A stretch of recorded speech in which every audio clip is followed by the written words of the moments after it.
Manhunt for Charlie Kirk's killer. The shooter took just one shot, and today authorities released this image of a person of interest. They believe the shooter is college age and threw the murder weapon away in the woods when he made his getaway. Jim Murray is in Utah with the very latest. This is the person of interest in the assassination of Charlie Kirk. He's apparently attempting to hide his identity under a baseball cap and dark glasses. His shirt emblazoned with the stars and stripes and the slogan, "Land of the Free, Home of the Brave." That individual appears to be of college age. We are confident in our abilities to track that individual.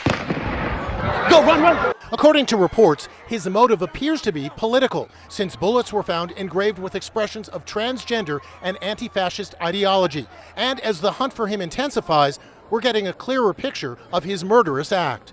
11:52 a.m. The suspected shooter shows up on campus at Utah Valley University and climbs to the roof of the Losi Student Center. So there's somebody on the roof right there? He was videotaped on the roof, lying in wait like a sniper, with a clear line of sight to where Charlie Kirk's tent was set up. 12:15 p.m. Charlie Kirk arrives and tosses hats to the crowd. 12:20, a shot rings out. The conservative activist slumps in his seat and collapses to the ground. Rebecca Hales was 30 feet away and shot this video as she dove for cover. I was in shock, but I got down. I was with 3 other friends. They disappeared, and then I was getting trampled as we tried to run out. His bodyguards rushed to help him, desperately trying to revive him, but he was hopeless. There's literally nothing that can be done in that situation. That was a fatal wound, and I don't care if there was a trauma surgeon at the end of the steps there on the stage. There's very little chance that anybody would have been able to do anything to save his life at that point. As the crowd flees in panic, Kirk is carried away by his team and rushed to the hospital in an SUV. Stop! This video apparently shows the shooter fleeing across the roof. After the shooting, we were able to track his movements as he moved to the other side of the building, jumped off of the building, and fled off of the campus and into a neighborhood. The FBI and local law enforcement are still on the ground today, still searching the neighborhood where the assassin was last seen.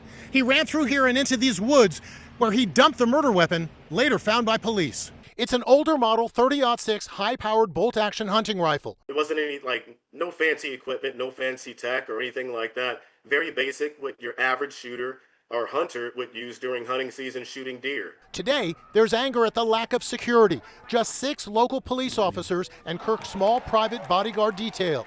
Jeremy and Amy King were in the front row, 15 feet away. I was actually telling him, where's all the security? Because they didn't scan my ticket. He had his security, but I didn't see any other security. It was just his bodyguards. But Kirk's close friend, fellow firebrand Steve Bannon, says that's the way he wanted it. He knew about the security too, because he says, hey, I can't get too much security because it cuts me off from the young people, it cuts me off from the crowd.